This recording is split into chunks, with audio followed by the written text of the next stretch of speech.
اسلام میں ہر چیز کا کچھ نہ کچھ حق دیا جاتا ہے. ہمسائیگی یہ بھی ایک پڑوسیوں کے حقوق میں سے ایک اہم رشتہ ہے. ہمسائیگی جو ہے نا یہ معاشرتی نظام کا ایک اہم جز ہے، کیونکہ اسلام نے فطرتاً مل جل کر رہنے کو بہت پسند فرمایا ہے. دنیا کی جتنی بھی قومیں ہیں جو اس وقت کامیابی کی راہ پر گامزن ہیں، ان کے اندر یہ رشتہ بڑا پختہ اور بہت اہم رشتہ ہوتا ہے. لیکن افسوس کی بات تو یہ ہے آج ہم اس رشتے کو بھول چکے ہیں. ہماری توجہ، ہمارا اٹھنا بیٹھنا، ہمارا چلنا پھرنا یہ آج غیروں کے طریقے پر تو ہو گیا، لیکن ہم معاشرتی نظام کے اندر ہمسائیگی کے رشتے کو ذبح کر رہے ہیں.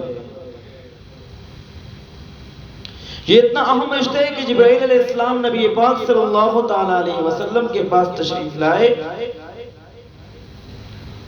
اور پڑوسیوں کی بابت میں ایسی تاکید بیان فرمائی کہ اللہ کے رسول نے فرمایا مجھے یہ گمان ہو گیا کہ کہیں ان کو وراثت میں شامل نہ کر لیا جائے. اتنا اہم رشتہ ہے. لیکن مغربی تہذیب نے ہمیں کہیں کا نہیں چھوڑا. آج بھی اگر آپ یورپ ممالک میں، انگلینڈ اور دیگر ممالک میں چلے جائیں، وہاں اس رشتے کو بہت اہمیت دی جاتی ہے، لیکن افسوس کی بات ہے ہمارے ملک پاکستان اور اسلامی ممالک میں سے کوئی اہمیت نہیں ہے.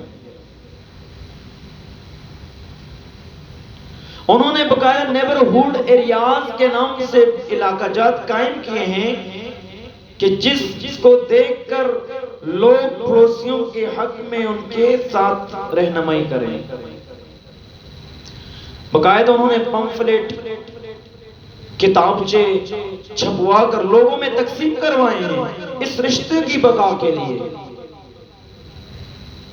لیکن افسوس کی بات ہے آج پڑوس میں بھائی بیمار پڑا ہو، ساتھ پڑوسی کو پوچھنے کا موقع بھی نہیں ملتا، ہمت تک نہیں ہوتی اسے. اس کی غمی خوشی میں تو چلے جاتے ہیں، لیکن قریب پڑوسی بھوک سے مر رہا ہے لیکن خود یہ خوب سیر ہو کر کھانا کھا رہا ہے. یہ بہت افسوس کی بات ہے. حدیث پاک میں آتے نبی پاک صلی اللہ تعالی علیہ وسلم نے ارشاد فرمایا،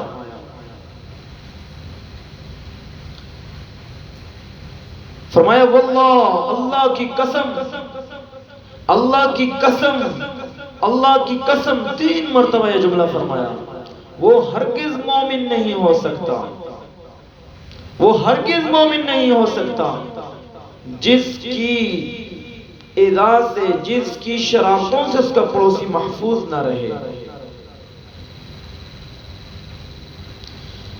اور ایک حدیث میں یوں بھی آیا ہے کہ وہ جنت میں نہیں جائے گا جس کا پڑوسی اس سے محفوظ نہ ہو. کتنی بڑی بڑی وعیدیں ہیں، اور ہم ان وعیدوں کو دیکھ کر بھی، ان کو سامنے رکھ کر بھی، ان کو سن کر بھی، ان کو سمجھ کر بھی اس پر عمل نہیں کرتے. عبداللہ بن مسعود رضی اللہ تعالیٰ عنہ روایت کرتے ہیں، فرمایا کہ رسول اللہ صلی اللہ تعالیٰ علیہ وسلم کے پاس ایک شخص آیا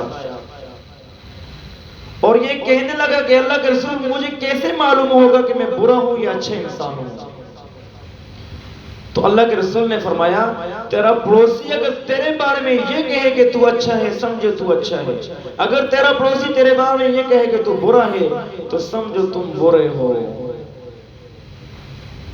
حضرت ابن عباس رضی اللہ عنہ کے بارے میں آتے ہیں، بلکہ ان سے کہ حدیث مروی ہے، فرماتے ہیں کہ اللہ کے رسول نے فرمایا وہ مومن ہو ہی نہیں سکتا جو خود خوب سیر ہو کر کھائے، اس کے بغل میں، اس کے پڑوس میں اس کا جو پڑوسی ہے وہ بھوکا رہے.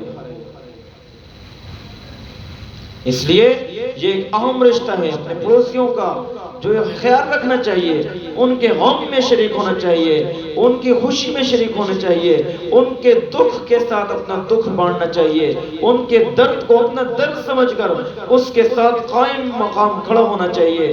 اگر اسے کسی چیز کی ضرورت ہے اسے دے دے۔ کھانا گھر میں پکایا ہے، ایک پانی کا پیالہ اس میں زہر ڈال دے۔ اللہ کے رسول نے فرمایا سالن میں زیادتی کرو، کیونکہ اس سے تیرے پڑوسی اس کا بھی حق مل جائے گا۔ اس لیے کھانے جو آپ گھر میں کھانا پکاتے ہیں، کم از کم ایک پلیٹ تھوڑا سا کھانا ایک دو بندوں کو اپنے گھر میں اپنے پڑوسیوں کے لیے بھیج دیا گا۔ یہ اس لحاظ سے جب آپ یہ عمل کریں گے، یہ چیزیں آپ کے اندر آئیں گی، پھر آپ کے اندر محبت پیدا ہوگی، پھر محبتیں انسانوں کے اندر پیدا ہو جائیں گی۔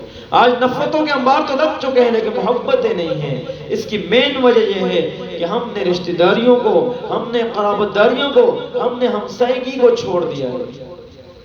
اس لیے ہم نے اپنے آپ کے اندر دیکھنا ہے ہم میں سے کون ہے جو اپنے پڑوسی کا حق ادا کر رہا ہے، اس کا خیال کر رہا ہے، اس کے دکھ کو دکھ سمجھ رہا ہے۔ اس لیے اپنے آپ کو آج اس بات پہ ڈال دو، اس بات کا تہیہ کر لو، ارادہ کر لو، آئندہ ہم اپنے پڑوسیوں کا خیال رکھیں گے۔ بیمار ہیں تو اس کی عیادت کریں، اس کا دل خوش ہو جائے گا، دل سے دعا نکلے گی، بگڑی بن جائے گی۔ اللہ پاک سے دعا ہے کہ اللہ پاک ہم سب کو جو کچھ کہا ہے، جو کچھ سنا ہے، اس پر عمل کرنے کی توفیق نصیب فرمائے۔ وآخر دعوانا الحمدللہ رب العالمین۔